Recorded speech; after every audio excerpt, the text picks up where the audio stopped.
I've got to say, this was actually probably the best Megacamp experience, for sure for me. The best out of the two that I've gone to. 3 years ago, we had Megacamp virtually, and we did it at the Megaplex for all those who came, and that was awesome. But this year, they've really stepped up the value, the game of providing really an impactful process around growing your business. And everything from brand new agents in the business or in the industry who are doing over 50 units a year to individuals who've grown massive organizations doing over $1 billion in production per year for a team. And we had an awesome turnout. We had about 22 of our agents here in this office that went to Megacamp. And I'm excited to have some of our agents that went come and share some of their top takeaways. And the one thing that I'll encourage each of you to do is go back through the one-page playbooks that KW has released. These are simple models that these agents, basically the format is Gary Keller went through and Jay Papasan and a few others interviewed about 80 different individuals over the 2 days. So it was just back-to-back interviews of people who are winning at a very high level and finding out what they were doing to create success in their business and in their space. And what they did in advance was create these one-page models. And what we're going to look at, Hunter, we go to the next slide, please, is there's, first off, jump on if you don't already.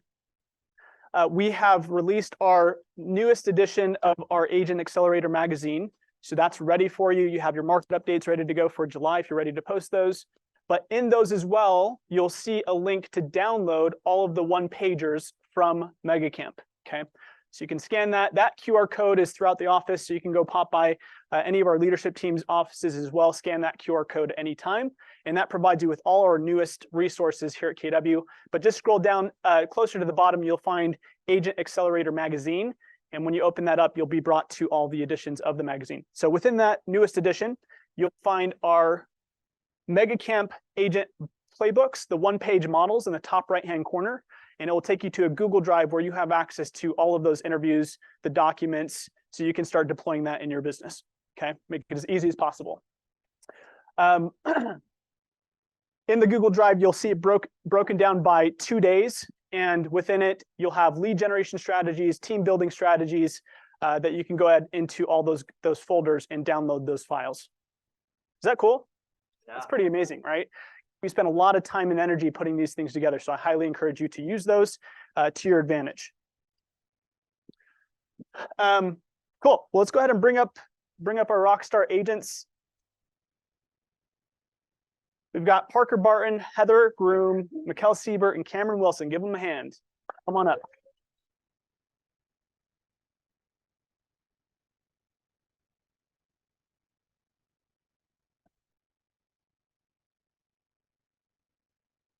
Still.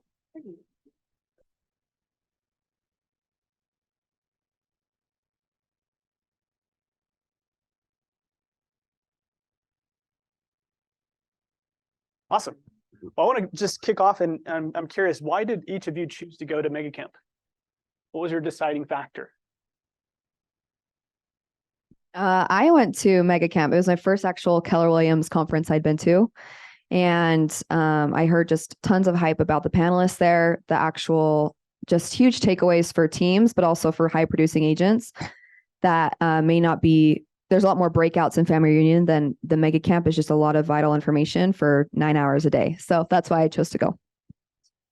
Let me pause for a second, take a step back. Some of you may be unfamiliar with some of these individuals that are here. So I'm going to actually have them introduce themselves, just a little bit about your business, how long you've been in real estate, and then we'll go back to the questions.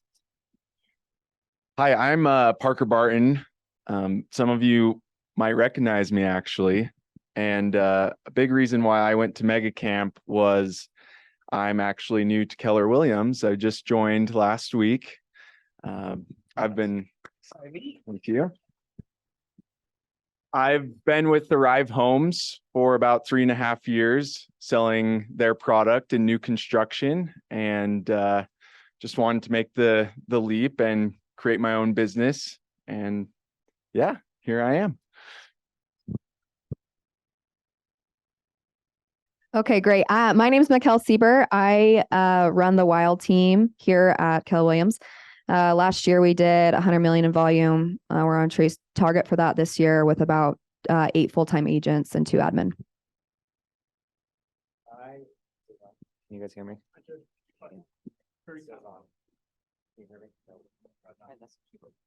I'm Cameron Wilson.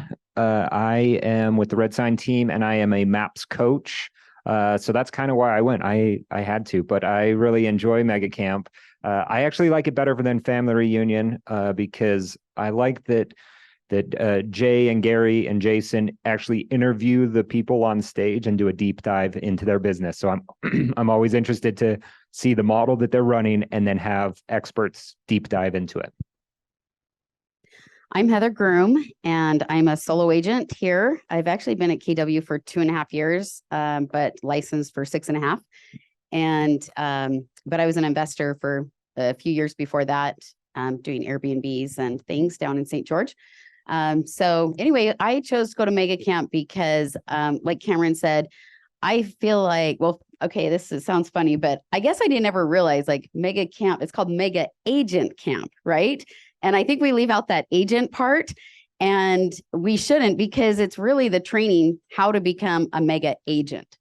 And then it's like boot camp. And it's a little bit hard because you're sitting for a long period of time in like this dark room. I don't know how they do it.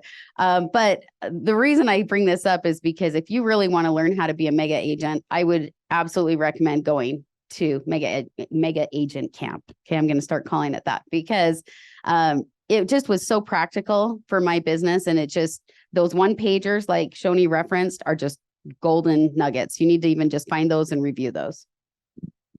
Absolutely. Great. Well, I'm curious. So there's obviously multiple sessions throughout the conference, and some of them probably had more of an impact on you than others. So I'm curious, what one session had the greatest impact on you during Megacamp?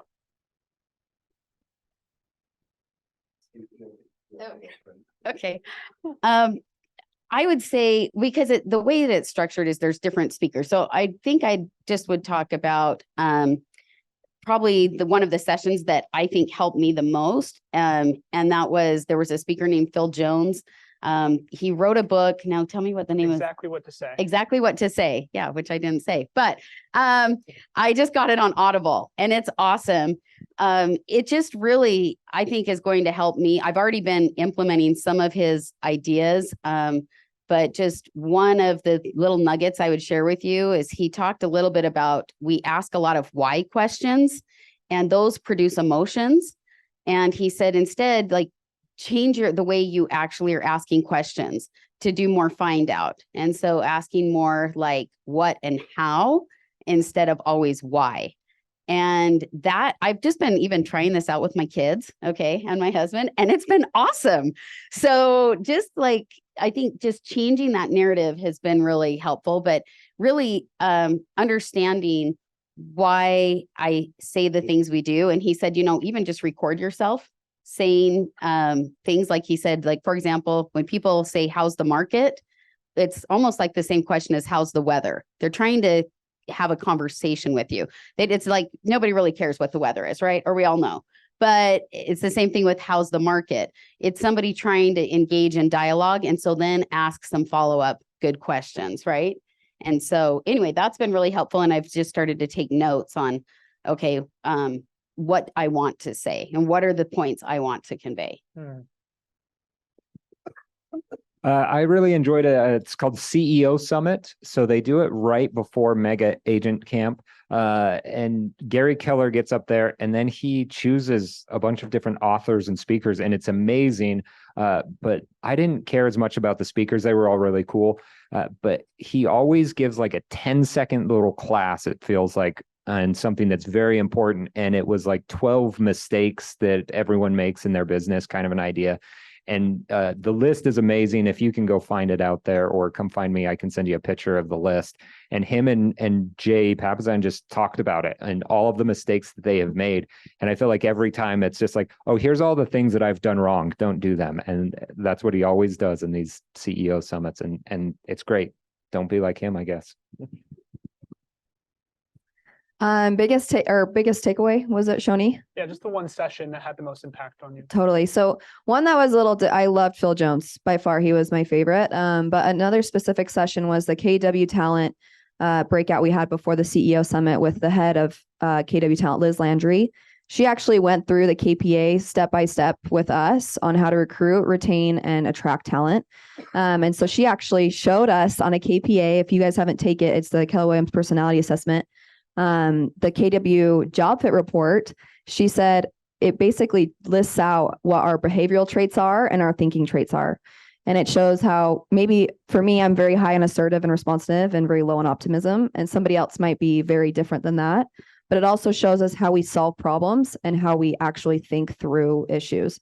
And something that Liz said is she said that was very specific to me and what we're trying to build at the Wild team is if you want to have a great leadership team or you want to have a great showing assistant as a solo agent or whatever new hire you're trying to have, it's okay to have different behavioral traits. You need to be aware of that. But if you don't have the same thinking traits and you don't solve problems the same way, you're 100% going to have a fall in the line, no matter how long it is. She said that is the number one indicator of teams or administrators leaving is you don't know how to think through problems the same. So go with your teams, go with your admins, and go through your KPAs and see where there's outliers so that you're aware of that. And you also know moving forward on how to hire and train and recruit of what to look for. Great. So we had a little bit of Tebow time there. Tim Tebow showed up for one of the afternoons, and he's awesome. But he talked about the difference between success and significance. And with me pivoting and kind of in the different sector of the industry, I was thinking a lot about what values I want to base my business on. And he talked about success, about how he won the Heisman Trophy and how that was kind of the pinnacle of his success in his football career. And the admin was telling him, you're going to go down in history as a Heisman winner and how awesome that was. But, after he got cut a couple times at the NFL, he does a lot of charity, and he went, I think it was like somewhere in Asia where there's just a ton of people essentially starving to death. And he said that's where he kind of found his significance versus the success. And significance meaning you're changing someone's life, or you're, really your core values of what you want to accomplish. And so my big takeaway was really letting those two feed off of each other. I hope my success can feed off of my significance and vice versa, that, as you find significance in life, then success will follow. So. And there's one thing I'd like to encourage everybody here is to, one of the things that we've said multiple times is that education without implementation is just entertainment. And so it's always about finding that one thing that you're going to go and actually implement or take action on in your business. So I'd encourage, as you're hearing some of these things today, it's probably going to spark a thought where it's like, I've got to go and implement this into my business. And that's the question I have for each of you, which is, what is the one strategy or principle or thing that you learned at Mega Agent Camp that you want to make sure that you deploy into your business? Okay, I'll start. So just the format of Mega Agent Camp with one person deep diving into one piece of their business, it almost makes it feel like that's the only thing that they do. And as I talk to some of these people, I realize that kind of is the only thing that they do. Like, how many of us are like throwing spaghetti at the wall, trying to figure out what sticks, or trying to do everything that everyone else is doing? Like, you saw the one pagers, 2 days worth of it. There's like 20, 30 of them, of models that you can run. And the people on stage are just running one of them. And so in my business, in my life, what I'm trying to do is cut everything else out. If it doesn't match my one purpose, or it's not leading me down the pathway, or it's not working, not a positive ROI, I'm getting rid of it. And I'm going to focus on just one thing, my one way to go get business. I might add in a second, if that's working well, but I'm not hitting my goals. But it's double down on what's working and get rid of everything else that isn't. Cameron, I want to follow up on that. Yeah. Curious, because Tim Grover kind of spoke to this, is he said that most people essentially have this idea that success is about what can I add to my business, and oftentimes it's what can I subtract or what can I take away. So I'm curious from a coaching perspective, because you see this consistently, what do agents do where you see them maybe trying to do too many things at once that's dividing their attention and their focus from the core thing that matters most in their business? Well, I think we kind of all have the same problem, and I see it with all my clients, is they kind of get things to like a 6 or a 7 on a scale of 1 to 10. And they don't really see success from this because it's like a hockey shaped growth. We're real flat until we hit like that 8, 9, or 10. And that's where all the business comes from. And so it's taking it from that 6 or 7 to an 8 or a 9 that really has all of the impact. And you do that by getting rid of things. You can't do it all, have it all, know it all. And Gary Keller talks about that in Quantum Leap all the time. And so you just need to figure out, what's my way? What are my 1 to 3 things? And that's it. Nothing else is there. Nothing else matters. And if you can get it down to 1, you're going to own that 1, and it's just going to be a game changer. And then you'll be on stage with Gary. Love it. Thank you. I kind of want to speak on what Cameron was saying too. Gary kept saying, let's see, after someone would speak, he'd say, you know, you are a blank that happens to sell real estate. So it'd be like, oh, so you're just a media company that happens to sell real estate, or you're a professional showing company that happens to sell real estate. Instead of just being like a salesman, you know, they do one thing really, really well at an elite level that kind of transcends their business. So I liked that with me wanting to implement every single thing, because I was like, oh, that's cool. But just finding your one niche and really kill it at that. And then, you know, like I said, you can go on from there. But yeah, just kind of focusing on that one thing and just becoming elite at it. So. Yeah, I totally agree. One of the great quotes during the Mega Agent Camp was, you can either drill 100 or 10 100-foot wells, or you drill 1,000 feet deep. So what are we doing in our businesses right now to really generate a ton of leads from different sources or prospect a ton of different ways? And we know that one way works the best for us. But in like real life for us, the 2 big takeaways, and I'll touch on this with what I took away the most, was how are we selling our listings in the most effective way possible that our sellers have the most confidence in us. And for me, that big takeaway was open houses. And I'll get into that in a bit, but open houses for sure. What are we doing to show our sellers that we're doing extra effort to sell their house? And number 2, our team, 80% of us are men in their 20s and 30s. And we want to really hyper focus on niche events that's going to gather the most amount of people to create experiences with our clients, to develop relationships, not just see what new lead sources we can find. How can we do micro events for our men, our guys on our team, like a shooting range night, doing stuff at the grid, poker night? How can we gather people together to create experiences for our clients? Because they're not our clients, they're our friends, they're our family. That's a true relationship for us. What are we actually doing to hyper focus on our sphere of influence? Or girls' night. They just did that. That's what I'm talking about. Well, I loved everything they said. And I think the first day, to be honest, I was a little bit overwhelmed because I was hearing about all of these people and the one thing that they did 1,000 feet deep, right? And so I'm like, oh, now I need to start doing postcards. Oh, now I need to start working on FSBOs or divorces or whatever. And so I think at first it was almost easy to get distracted, but then I had to say, okay, is this for me right now? And I need to be able to just put this on a shelf. This is great that they're doing this, but is it what works for me? And I started to ask myself, how do I get my clients? And I think that would be really an interesting thought for all of us to be thinking about. But make a list of all your clients and say, okay, how did I find them? Or why did they come to me?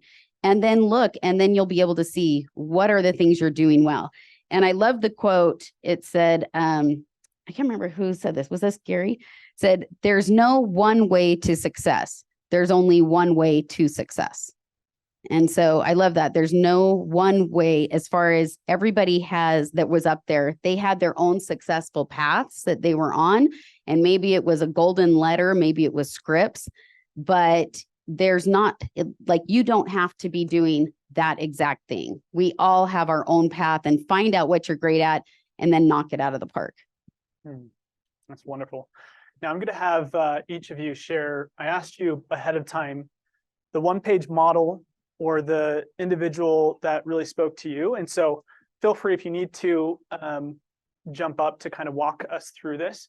But I'd love to start with Mikkel and have you just walk us through why this one-page model was super valuable to you and just some of your top takeaways from that session. Totally. So the open house, getting back to open house basics, the sheet itself, I think, is money. I love it. I love it. Exactly. It tells you everything you need to do to create a successful open house. But the one thing that I appreciated most from the people who did this was Jordan Davis. I can't remember where they're from, but they did 100 open houses in 30 days to generate a ton of leads. And they did this to show their sellers they wanted to put extra effort in to create presence in the neighborhood and to really dial in what that open house system looks like. Now, the open house basics is great. I just wanted to touch on, though, with this, what these people are actually doing to sell listings right now. And it's very systemized. Every Tuesday, they are picking what open houses they do. Every Wednesday, they're prospecting, they're geo-calling, they're door knocking to get people excited for the open house. And every week, they're reviewing a new CMA with their clients. Every week. I don't know. I mean, personally, I don't do that. And that was a huge wake-up call to me was, how am I actually showing my clients that I'm doing more than just putting their listing on the market, door knocking once, doing 2 open houses, and then it's like, well, we just got to drop price, right? And another huge thing they said about this was, if there's 0 people in the open house, that's not necessarily a bad situation. Change your mindset and say, hey, if 0 people walk through my open house, I know with authority and confidence, I can go and tell my sellers, hey, nobody came through. What does that tell you? You're overpriced. Something's wrong, right? And not only that, but think about the presence that you can create in a neighborhood if you're actively doing open houses more than just the first weekend. What are you showing to the neighbors? How much attraction and attention are you going to get? And also, you're showing your sellers you're going to go the extra mile. But a huge mindset change for me was, if nobody comes through your open house, what does that tell you? And what does that tell your sellers if you do it completely correctly, like they say here? So that was a huge, just really functional and cheap, no cost. It takes your time, and you can do phone calls, you can do lead gen during the open house. So it's like, why not sit at an open house during the week, make your calls, and if somebody comes in, great. Like, you have an opportunity to make some more money. So really, the open house basics for me was another way that all of us can implement to show our sellers that we're doing more than enough to sell their home. So there's a difference between actively doing an open house and passively doing an open house, right? And really maximizing that opportunity. So love that. That's great. Thank you, Mikkel. Yeah. Parker, using email to deliver your MOFR. Yeah, so I kind of took this as you could do this not only with email, but almost with anything. But a couple of the speakers went up and were just talking about how a lot of real estate agents, how they market themselves to other people is like, oh, I'm really loyal. Like, I'll have your back. And, that's not super effective, because that's something that the client has come to expect. They expect you to be loyal to them. They expect you to be hardworking. They kind of expect these things, but a lot of times that's what we go back to market ourselves with. What this does, it makes a unique offer that gets them motivated to act on something, which I really liked, because right now in this market, I'm just thinking of how I can help myself stand out, how I can bring added value or something that can catch people's attention. So like an example of a softer MOFR would be, what's my home worth? Just something you could put in an email that people are genuinely interested in, where you could show value to do a CMA or something that creates action, creates them to maybe sign up for something or to get on a call with you or to set up a meeting. And so the speaker on this one, he just did a really good job of coming up with creative things to get the motivated to act, because we know that our pool of people that are wanting to sell, is maybe a little lower because they have that 3% interest rate. But there are still people that are motivated due to maybe a circumstance in their life or, something that's come up. And so implementing this strategy to go and find the people that are actually motivated to do that. So, Awesome. Great. Thank you. Cameron, I've split yours into two. So I'll go through this portion first and then the org chart about. I actually like the other one better. Can I talk about the other one? For sure. Okay. I wanted to showcase the building a small team is what they called it. They closed 545 units. With this is everyone on their team. There's not like two of any little box there. And so I think oftentimes we look at what we need to build to have a big business like that, and we think it's a lot of people, but it's not. Full disclosure, I didn't listen very well in this because I know their admin and I was texting her questions the entire time to get like, how are you actually doing this and things like that. And it's interesting, kind of the story of this team is Jen Davis was hired as a buyer's agent. She decided that she was too busy and wanted to close more people. So she hired a showing assistant. Then she decided her showing assistant wasn't busy enough and she felt bad. So she hired an ISA to start making phone calls to get her showing assistant busier. Then she got too busy, so she had to hire a second showing assistant.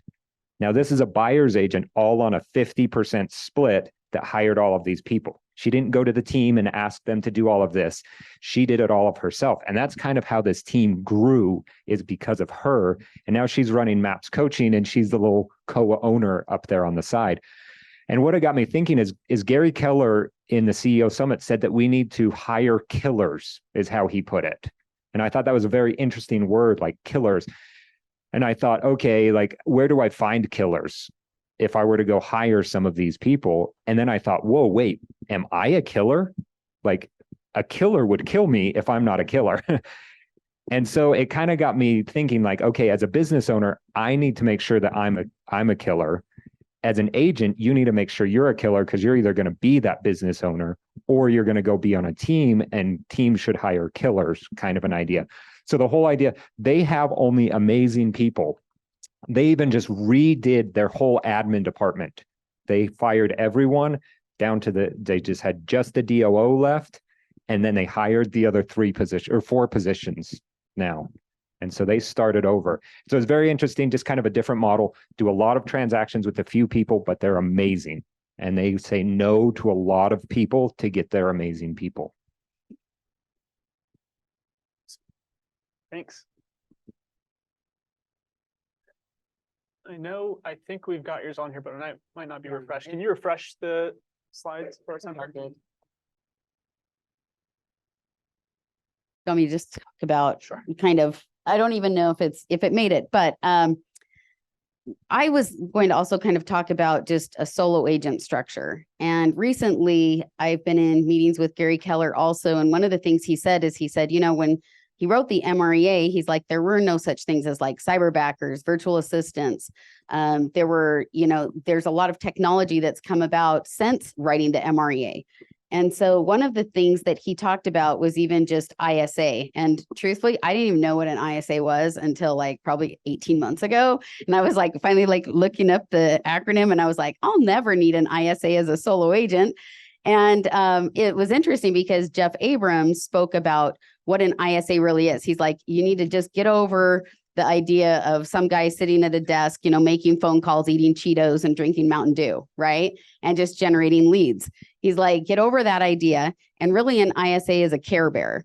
And he said, basically who's taking care of your people when you are not available? And that phrase really struck me because I thought, as a solo agent, who is taking care of the people and who's staying in touch with the people that I care about, my clients, because I don't really have anyone. I mean, it's me. So it's like, okay, I better put a little text or something together. And I realized I need a better plan and better leverage on really thinking about that. And there are people right now that are solo agents that also just have an ISA, and it's basically like an assistant / ISA, and they're doing really well. Also with, their GCI, what they're bringing in. And so it kind of just made me really rethink the idea of an ISA, because like when you see like the org chart that Cameron just had up with all of the ISAs, we're all thinking, an ISA, they're just making phone calls or generating leads. And instead, you really need to think about it differently. It's taking care of the people that need taking care of, right? Or it's the people that I care about and my clients when I'm also, distracted or even just busy with work on other things. So I just would encourage you to really kind of rethink the mindset around that. So it's essentially, once you get to a certain stage in your business, our time is finite. We only have a certain amount of hours in the day. And there comes some point where we're doing so much business, we cannot focus on investing into all those relationships. So we bring somebody to help us with that. Yes. Right? Yep. Cool. Awesome. So I'm going to kind of, just for time, kind of jump between you all on some certain questions. So this one's from Kel. Mikkel, were there any surprising, or what insights were surprising to you that you maybe didn't consider before going to Mega Agent Camp? Oh man, surprising insights really were that these panelists, there was, I don't even know, probably 50 or 60 different people that were talking to us. And they all know their lane. They all know exactly what they're doing. And then they hire specific roles to do what they cannot. And sometimes, like Heather, I think of solo agents, and you guys do it all. You guys have to do literally everything. But what can you leverage and what can you take off your plate so that you can focus on your one thing, whether that's being a care bearer or having somebody else do that for you? And then to surprising, really, it was just the amount of killers out there are amazing. And education has been a huge overarching theme in all of Megacamp, that if we're not educating our clients, and that's not the main reason for us to be in this business, then we will not last. We are not in sales. We're in the industry of education. So how are we educating our clients to make that next step forward and to decide to buy their next investment property, buy their next house, sell their house? How are we educating them to actually make those decisions, which a lot of us may just consider a lead coming in as an opportunity to close a deal, not what's my opportunity to educate them moving forward. This one's for Heather, Cameron, and then Mikkel. So were there any light bulb moments where you made connections between maybe different principles or aspects of your business during Megacamp? So I just want to bring up two. We have the sign, let's see, where is it? The move from E to P. And I know I am a great entrepreneur, and all of us here are pretty great entrepreneurs, but are we really purposeful in what we're doing? And instead of just trying a million things, we need to really say what works, what is, what works for me, what brings me business, and then cut out the other things. Like Cameron was saying, like say, okay, that's maybe not my thing right now, and being able to pivot. I think in this market, it was interesting. I was looking at my volume last year. I did about a third vacation homes.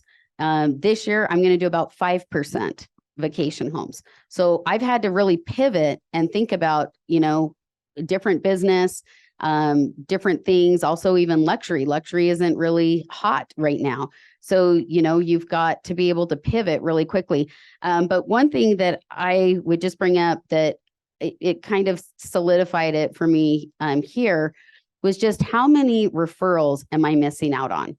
Because I have friends, I grew up in Arizona, I've lived in California, I've family in Midwest, my husband's from East Coast, like we have all the states covered pretty much. But how much business am I losing because those people in other states don't know that I do real estate and that we have great realtors, like even in Rapid City, South Dakota, where my cousin is. And she was talking to me about a house and I said, hey, I've got an agent there.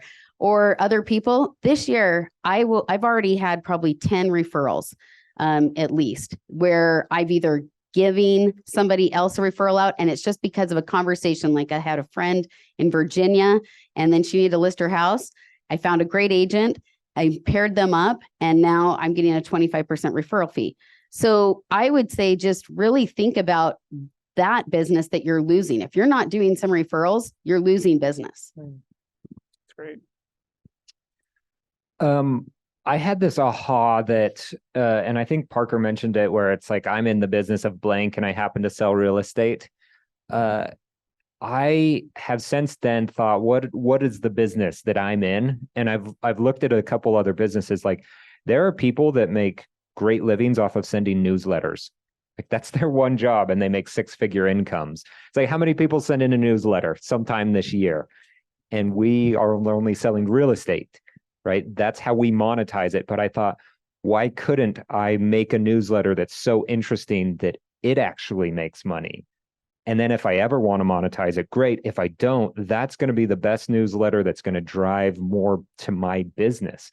And so I've been doing a hard look at, like, what business do I want to be in? And back to, you can't do everything, is you can't be in a newsletter and the social media and a door knocking business. It's too much to do too many of those. So what's my one thing? What's that business that I'm going to be in? And then it will monetize itself.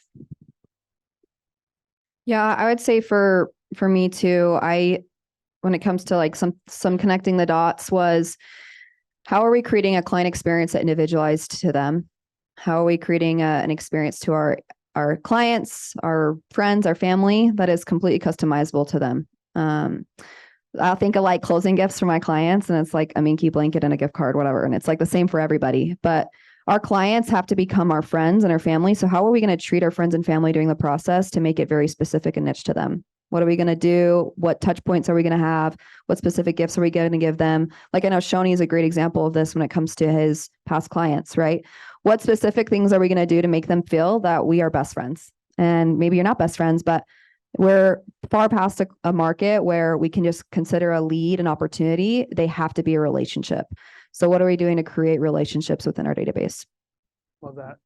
Yeah, one of the things that was said that really struck me is they said, when you're prospecting every day, do you say, I'm making contacts, or I made 10 contacts today, or I actually made 10 connections? So changing the terminology or how we speak about those relationships is very important. Is that I had 10 connections today, and was connecting to somebody else, another human being right behind that. Great. This one's going to be for Parker and Heather. So what do you guys plan to change about your client experience based on what you learned at Megacamp? So I've realized I don't stay in touch with my clients like I should. And it also is somewhat individual. I need to be doing more of my touch points, and there are some things I just need to get back to basics on, right? But like Mikkel was saying too, don't take for granted those relationships that we've already built. And that's the low-hanging fruit that you already have. Past clients, people that have already had you help them with the transaction. And what I realized is that I use sometimes the phrase, like, people say, oh, how are you doing? And I'll say, oh, I'm crazy busy or whatever. And then I realized what I'm portraying is maybe I'm too busy for them. And I never want to ever convey that to them. And I did have somebody even recently say, oh, I know you're busy, but I was wondering if you could list my house. And I thought, okay, if they're saying, I know you're busy first, that's a problem. And so kind of going back to how I even talk is really important, I think. And then also what I'm conveying. And I want them to know that they're my top priority, and that I care about them. And I need to figure out how I'm going to maintain those connections, but also make sure that they are cared for as well. And it's not just sending, an email. I need to be calling, I need to be texting, and I need to find out how they want me to communicate with them. And so I'm starting to do that. So like even we were going to a theater event, and so I invited some clients to it. So I'm trying to figure out how to tap into individual ways on connecting with my clients, and not calling them clients also, but also that they're friends as well. That's great. Thank you, Heather. I like that. I got super amped about this because for the past 3.5 years being with Arrive Homes. It's been awesome, but I've been more focused on selling a specific product. And not necessarily representing the buyer, but representing Arrive in all of their transactions. Something I'm really excited about moving here is being more of a consultant. And they mentioned that a few times, of really being an expert in your area or, your niche. And, I was just at church the other day and I was talking to a good friend in my congregation, and they're wanting to get into real estate investing. And it was really cool just talking to him about things I've done or other things, opportunities or strategically what we could do to help him getting started. And so for me, that's what I'm really excited about, is going from there to being more of someone of value to, even if they're not looking to sell their home now, or if they're not currently in the market, being that consultant to help and educate people about real estate. And Awesome. Thank you. So each of them I had send in their favorite quote from Megacamp. So I'd love to get you guys' perspective on why this one stood out to you, and just the importance of behind it. So Mikel. Okay, great. This one isn't as maybe profound as some of everybody else's, but Nikki Miller is the CEO and the owner of the Lead Syndicate. And she talked about how online lead generation is her only thing. That's her only priority for companies. But she said, this is the most important phrase when talking to leads, is this is what happens next, quote, right? So how are we telling our clients exactly the next step in their process? When we talk to a client, we're having a good real estate conversation. What are we saying to them for them to expect when they're going to hear back from us, or what exactly they need to do next, right? So how are we leading them through the process instead of having them guide us through the process? Are we waiting on them to tell us, oh, yeah, now I finally talked to the lender and I'm ready to go look at houses? Or are we the ones saying, hey, now we are going to, this is what happens next. We're going to go and look at houses. You're going to have this conversation and we're going to talk through X, Y, and Z, right? So what are we doing to guide our clients through instead of waiting for them to call us saying they're ready? What are we doing to show them what's the next step is? Cameron. Yes, success is found in the quantity of quality asks you make. I almost felt like he was just straight teaching Ignite, telling new agents to call their database right there. It's interesting how nervous all of us get to call their database. And then if you say, hey, ask them for business, that like makes it uber scary. And I just thought it was interesting. He's just tried to take that away. Just ask the best that you can, the most often that you can, and you'll get the business that you want. Seems easy. But he wasn't just talking about real estate. This is literally for everything. So like some of you might be sitting there and be like, oh yeah, Megacamp sounds cool. Maybe I'll go next year. But you can recreate the same thing. Like we have experts here in our market center. And if you want to do what they're doing, it's just a quality ask for what they're doing in their business. You want to go learn development? You got Brad, who's good at their SOI. Peter, you just go pick an agent that's amazing and you go ask them how they're doing. But so success is really about the quality asks that you make. So make more of them.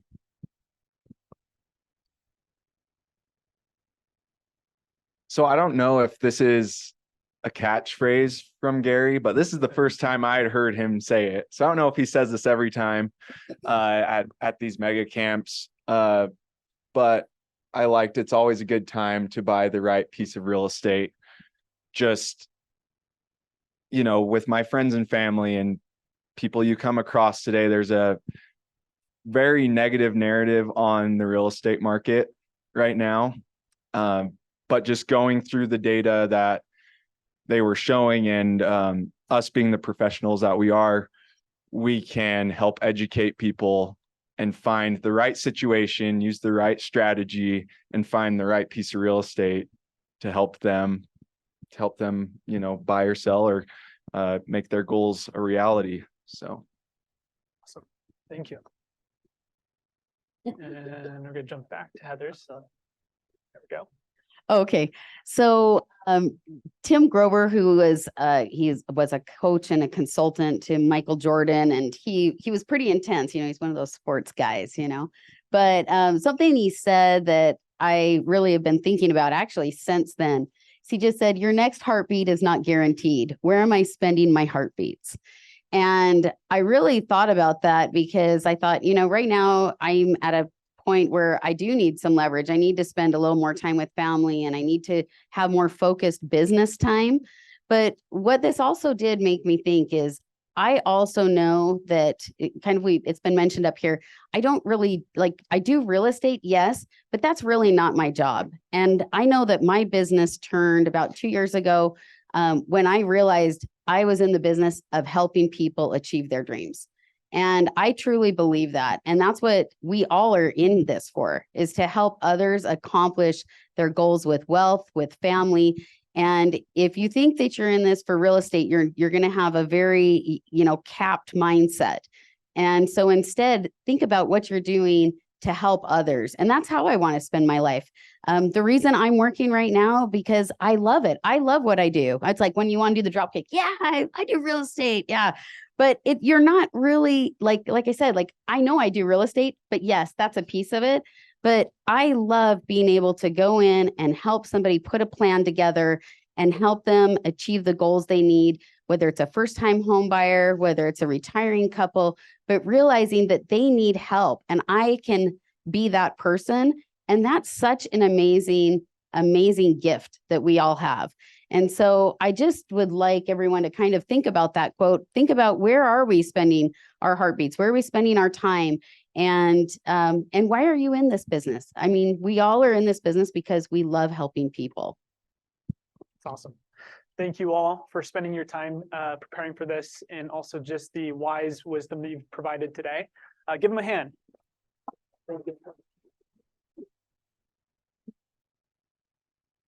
Awesome. So super grateful for each of you. And the one thing I would highly encourage is go back through these playbooks, get familiar with them, and make sure that you take one of those strategies and deploy it or implement it in your business. It's so important to take action. The other invitation is to sign up for family reunion. Okay. Last year, the tickets went up to $1,300 when you try to buy it close to the event. Right now, they're $700. So you can get it for a steep discount. It's going to be in Vegas. So it's a short shot for us to drive down there. Somebody might be able to convince Sid Limone to use her party bus to get us some down there. But it's going to be awesome. So that's going to be a 4 to 5 day action-packed event. It's in February of 2024. So please put that on your calendar. Come talk to one of the leadership team members if you need a conversation about the impact. L&M, we've got our lunch sponsors. Go ahead and give them a hand as they come up.